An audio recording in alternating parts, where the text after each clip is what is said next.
Bretton Woods. El 1 de julio de 1944, Estados Unidos convoca a 44 naciones que se reúnen en Bretton Woods.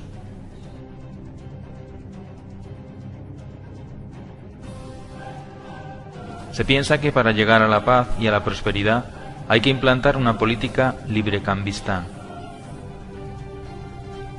En Bretton Woods se crean dos organismos clave en la economía actual: el Banco Mundial y el Fondo Monetario Internacional.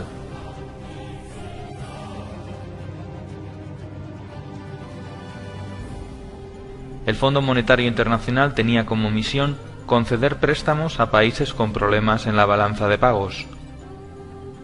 El Banco Mundial ofrecería préstamos para economías que hayan estado en guerra y que necesiten ayuda.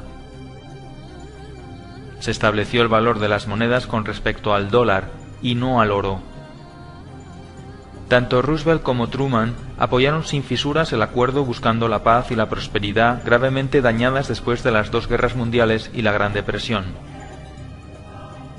Rusia se opuso al tratado, al igual que la Asociación Norteamericana de Banqueros, los economistas Taylor Petty y John Francis Neyland y el banquero Latimer Gray.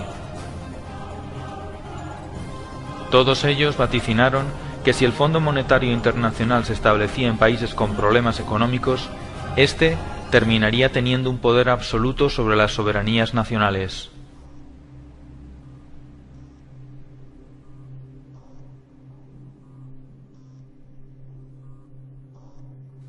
Entonces, surge una pregunta: ¿qué es el dinero?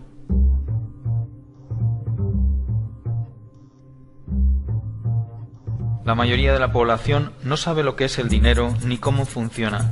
De esa forma pueden ser engañados, manipulados y controlados fácilmente por los bancos y por los gobiernos. Antiguamente, el dinero era algo físico. Se utilizaba como forma de intercambio. Cualquier cosa podía ser dinero: una pluma, sal, conchas marinas, semillas de cacao, arroz, ámbar, especias, cobre o también los metales preciosos. Con el tiempo aparecieron las primeras monedas y luego billetes cuyo valor se referenciaba con el oro o con la plata. Como el oro era muy engorroso de transportar, se empezó a guardar en bancos y estos emitieron pagarés que valían lo mismo que el valor depositado en oro. Pronto los banqueros se dieron cuenta de una cosa: si un banco emite mucho más pagarés que el oro que tiene depositado, nadie se dará cuenta y le hará mucho más rico. Este sistema se conoce como sistema de reserva fraccional. El banco solo tiene que tener una parte del dinero. Como hemos visto en Bretton Woods, hubo un cambio importante en el concepto de dinero. El valor del dinero ya no dependía de los depósitos de oro. Se podía crear dinero de la nada. Solamente el 5% del dinero del mundo existe en forma tangible como billetes y monedas. El resto del dinero son solo unos y ceros en un ordenador.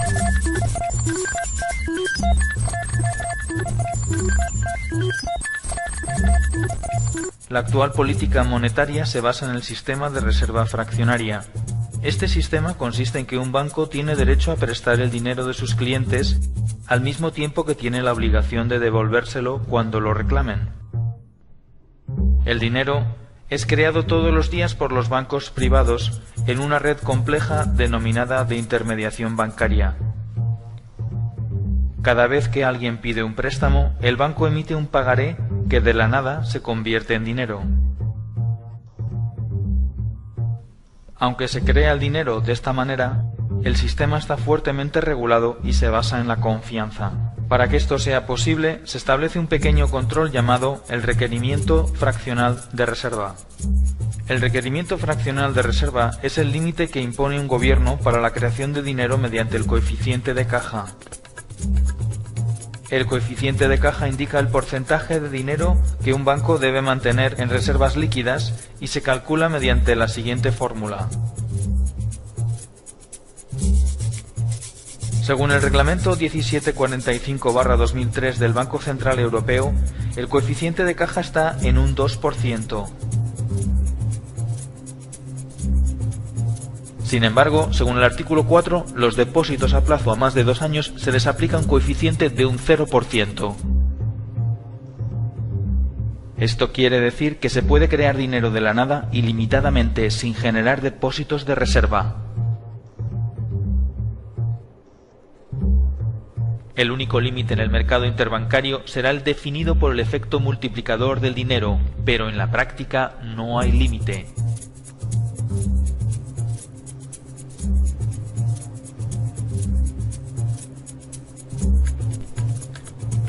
El efecto multiplicador define que por cada 1000 euros se pueden crear de la nada 50.000 euros más. Es decir, por cada dólar o euro depositado se podían crear otros 50 más de la nada. Esto viene a ser un índice de la relación entre la economía real y la economía ficticia. En la práctica, el dinero lo crean los bancos privados cada vez que alguien solicita un préstamo. Es el prestatario el que aporta algo real, como por ejemplo su casa. Cuando un banco no puede pagar, se le rescata con el dinero de los ciudadanos. Cuando un ciudadano no puede pagar, se le echa a la calle con un desahucio legal y el banco se queda con la casa. Cuando los bancos no tienen dinero porque han agotado al límite su efecto multiplicador o bien porque su nivel de impago es muy superior, acuden a financiarse al Banco Central Europeo. El Banco Central Europeo es quien realmente hace la verdadera magia. Puede crear dinero de la nada y ponerlo a muy bajo interés y dárselo a los bancos. Ese dinero luego lo utilizan los bancos para especular, comprar bonos que el propio Estado tiene que devolver con mayor interés y prestarlo a intereses mucho mayores del 1%, generándoles unas plusvalías inmediatas por no hacer nada. De esta forma surge una pregunta ineludible.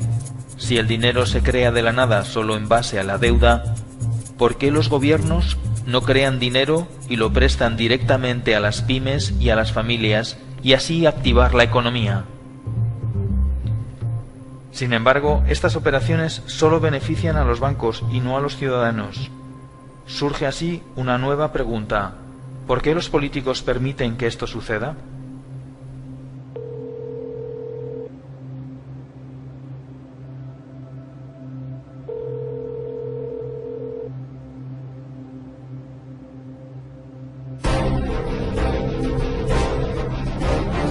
Teoría de las puertas giratorias. Los políticos gastan el dinero público en proyectos, endeudándose, pidiendo dinero a bancos que crean el dinero de la nada, pero que cobran intereses haciéndoles un favor.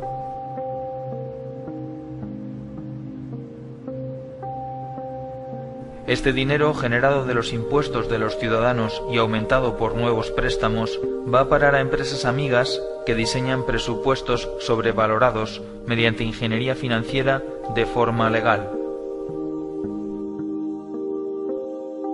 Una obra que cuesta 120 millones ahora cuesta 160 millones por arte de magia.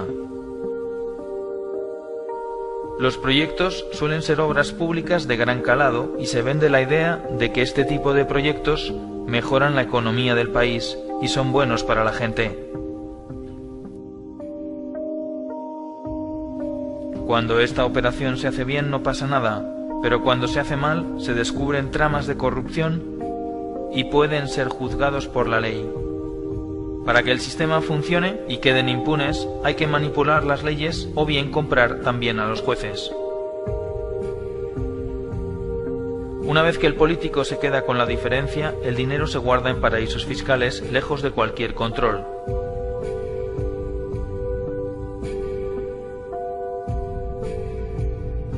Las cantidades son tan grandes que incluso vale la pena pasar unos años en la cárcel.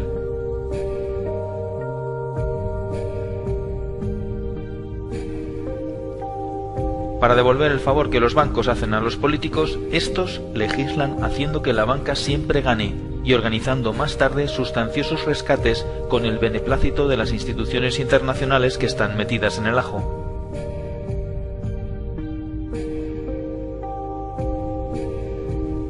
A veces es un banco, otras veces es una multinacional, otras una gran constructora. Con estas operaciones se genera un déficit público insostenible, que no es otra cosa que una deuda contraída de la nada a través de un banco. Todo se hace muy complicado para que nadie lo pueda entender. Obviamente, no hay dinero para pagar porque se han contraído deudas inabarcables. Se vende la idea de que hemos vivido por encima de nuestras posibilidades. Como solución, se acude entonces a un rescate. El Fondo Monetario Internacional rescata al país priorizando el pago de la deuda e incluso cambiando la Constitución. Pero para aprobar el nuevo préstamo, que también se crea de la nada, se exige al país que aplique unas medidas que garanticen el pago de la deuda. Las medidas van destinadas a esclavizar a la clase media mediante la bajada de salarios y el cese de los derechos adquiridos. Se privatizan los activos del gobierno y estos pasan a manos privadas, a precio de chollo. Una vez que los políticos acaban su mandato, se incorporan como consultores a alguna de las empresas o bancos a los que han hecho un favor. Muchos de los altos directivos de empresas como Goldman Sachs, Lehman Brothers, JP Morgan, Morgan Stanley y los grupos energéticos terminan trabajando en los diferentes gobiernos y viceversa, confirmando una vez más la teoría de las puertas giratorias.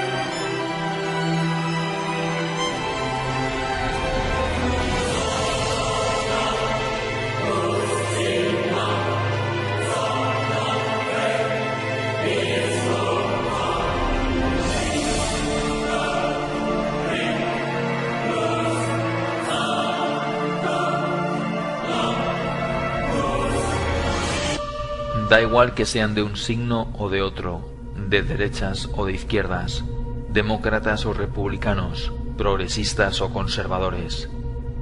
La realidad económica nos señala que los políticos, en lugar de prestar sus servicios a la ciudadanía, al 99%, la prestan al 1%.